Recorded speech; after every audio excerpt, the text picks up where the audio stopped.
మీరు ఇందాక అన్నారు కదా లైక్ ఎట్లా వాళ్ళకి ఓట్లు పడవు, సరే బాగానే ఉంది. బీఆర్ఎస్ వాళ్ళకి అసలు ఏమైంది?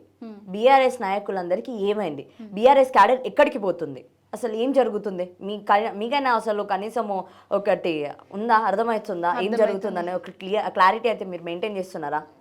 ఎందుకు అనంటే బీఆర్ఎస్ ఎమ్మెల్యే ఎవరైతే లాసెనదిత గారు ఉన్నారో ప్రీవియస్గా ఆమె చనిపోవడం జరిగింది. చనిపోయిన తర్వాత బై ఎలక్షన్స్ వస్తే మనం చూసాము అసలు సానుభూతికి పడాల్సినవైన అందరూ ఏమనుకుంటారు, సానుభూతిగా వేసేస్తారు బీఆర్ఎస్కి. కనీసం అట్లా కాకుండా ఏం జరిగిందంటే కాంగ్రెస్ వచ్చింది. ఇప్పుడు ఇది మీ ఫెయిల్యూరే అని అంటున్నారు కదా అందరూ. మీరు దీనికి సమాధానం ఏంటి? అప్పుడు ఎలక్షన్స్ జరుగుతున్నాయి, దాంట్లో కొట్టుకపోయింది. బీఆర్ఎస్ క్యాడర్ బలంగానే ఉన్నది, మాకు లక్షల సైనికులు ఉన్నారు, మళ్ళీ బౌన్స్ బ్యాక్ అవుతాము.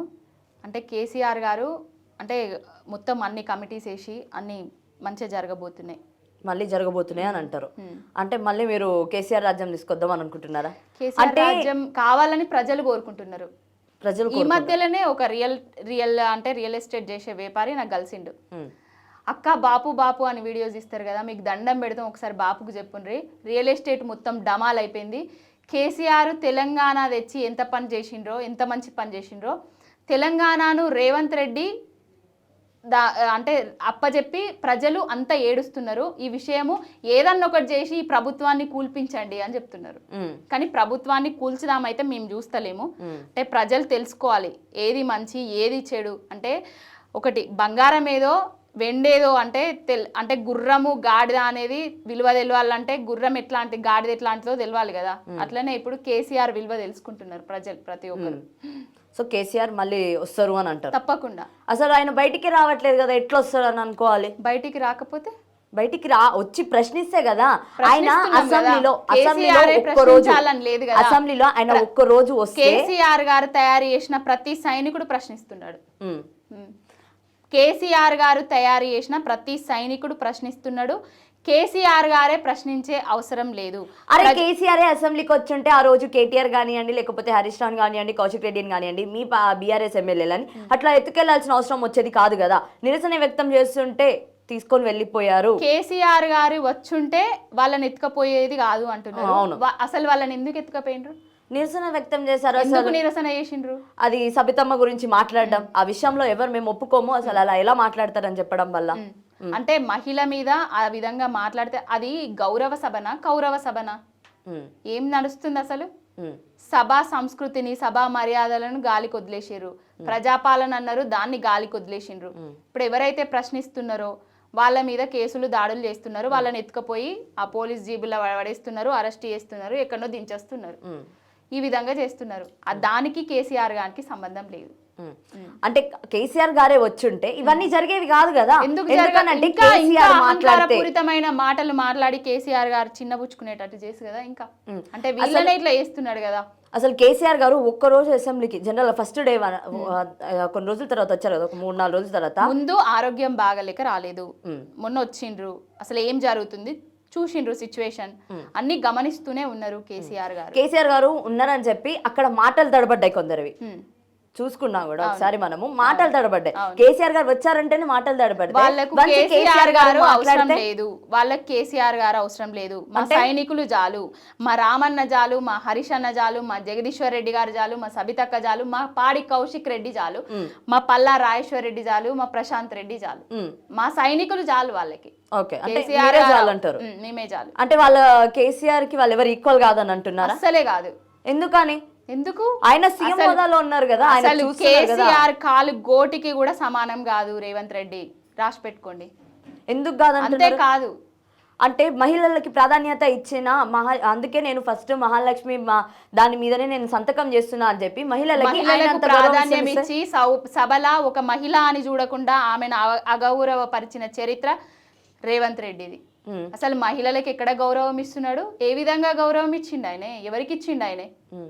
నన్ను నమ్ముకున్న అక్కలేమో నాతో పాటు వెనకాల కూర్చున్నారు, అక్కడ నమ్ముకున్న అక్కలేమో జూబ్లీ బస్ స్టాండ్ లో పడతారు అని చెప్పి ఆయన అన్నాడు. నమ్ముకున్న అక్కని తీసుకోపోయి అక్కడ తిహార్ జైల్లో ఉంటే అని చెప్పి కూడా కొన్ని వార్తలు మనం ఎంత అహంకార పూరితమైన వాక్యాలు అంటే ఇవి. అసలు కవితక్కకు ఆ సభకు సంబంధం లేదు, కవితక్క ఆ సభ ప్రెమిసెస్ లో కూడా లేదు. ఆమె గురించి చేసిన చిల్లర వ్యాఖ్యలు అనొచ్చు.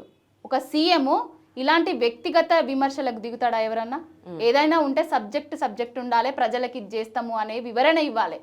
కానీ కవితక్క గారి గురించి, సభలో ఉన్న మహిళల గురించి ఈ విధంగా మాట్లాడుతున్నారంటే చిల్లరగాడే అంటాం. అంటే ఒక సీఎం ని మీరు చిల్లర అనడం ఎంతవరకు కరెక్ట్? కరెక్టే అది. అంటే ఒక సీఎం సభల లేని ఆమెను తీహార్ జైలు ఉన్నది, ఆమె గురించి ఈయనకెందుకు?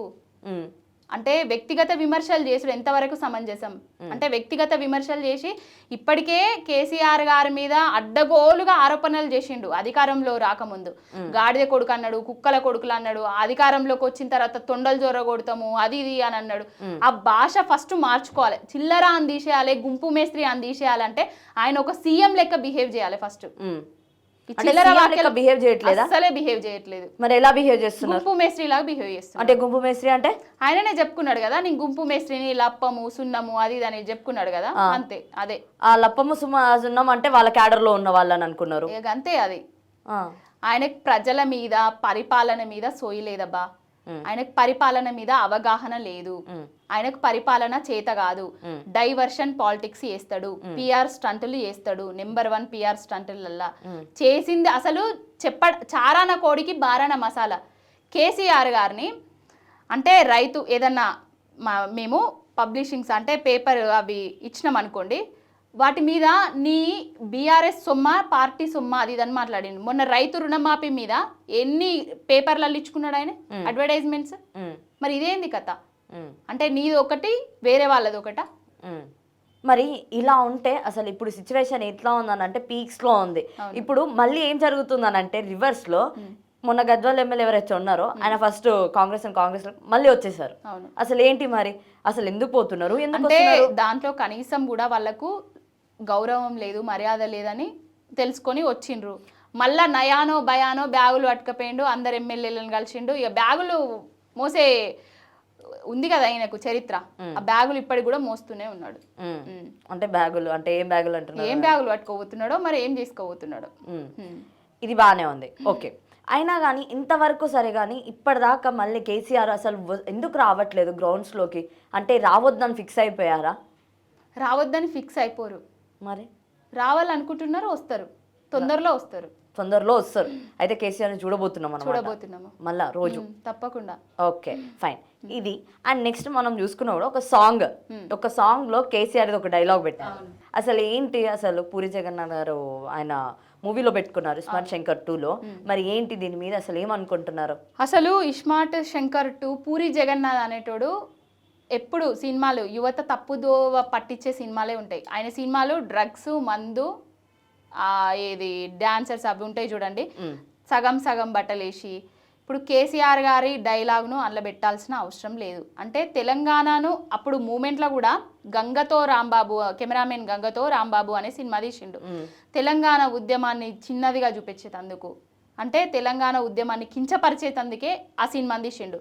అప్పుడే ఉరికిచ్చి దంచితే ఇంతటి దానికి సాహసానికి పాల్పడకపోయేటోడు.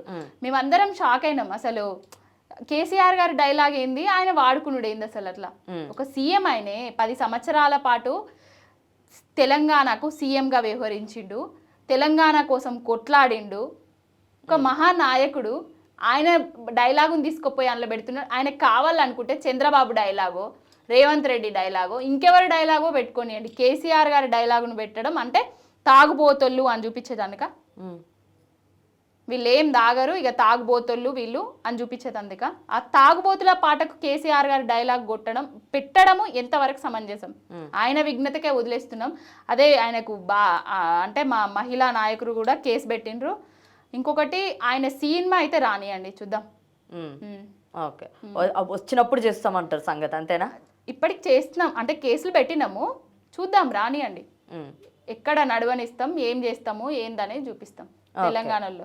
అసలు బీఆర్ఎస్ అంటేనే నియంత్రిత పాలన అని అంటున్నారు, మరి ఇది ఎంతవరకు కరెక్ట్? నియంతృత్వ పాలన అనేది తప్పు. బీఆర్ఎస్ అంటేనే ఉద్యమకారుల పార్టీ. ఒక బల్క సుమన్ కానివ్వండి, ఒక గ్యాదర్ కిషోర్ కానివ్వండి, ఎంతమంది ఉద్యమకారులను ఎమ్మెల్యేలుగా చేసింది. గెల్లు శ్రీనివాస్కి హుజరాబాద్ టికెట్ ఇచ్చి గౌరవించింది. ఇంకా చాలా మంది ఉన్నారు కదా మరి అలా అనుకుంటే చాలా మంది ఉద్యమకారులు ఉన్నారు తెలంగాణ కోసం పోరాడి కొట్లాడి అసలు చనిపోయిన ఫ్యామిలీస్ కూడా కొన్ని ఉన్నాయి. మరి అలాంటి ఫ్యామిలీస్ ని ఇప్పటిదాకా కనీసం పట్టించుకోలేదు కదా. ఒక్కసారి పట్టించుకున్నారా పట్టించుకోలేదా అనేది గుండెల మీద చేసుకొని శ్రీకాంతాచారి తల్లిని అడగండి. ఎవరో ఒకళ్ళకో ఇద్దరికో మంచి జరిగితే అది చేసిన అందరికీ చేసినట్టు. పోలీస్ కానిస్టేబుల్ కృష్ణయ్య వాళ్ళ కుటుంబం ఉంది, వాళ్ళని పోయి ఒకసారి మీరు ఇంటర్వ్యూ తీసుకోండి. కేసీఆర్ గారు ఏం పట్టించుకున్నారో ఏం చేసిండ్రో అనేది ప్రతి ఒక్కరికి తెలుసు. ఇంకొకటి మేము చేసినాము, జాబులు ఇచ్చినాము, రైతులను రాజుని చేసినాము, అసలు జాబులే ఇవ్వలేదు చేసినాము, కానీ మేము ప్రచారాలకు ఆర్భాటాలకు దూరంగా ఉన్నాం. అదే మేము చేసిన పెద్ద తప్పు. 2 లక్షల జాబులు ఇచ్చినాము, 3 లక్షల ఐటీ సెక్టార్లలో ప్రైవేట్ ఉద్యోగాలు ఇచ్చినాం. అవన్నీ మేము చెప్పుకోలేదు, పబ్లిసిటీ ఇచ్చుకోలేదు. అదే మా పెద్ద తప్పు అయిపోయింది. ఇప్పుడు అన్నీ చేసి చెప్పుకోలేకపోయినాము.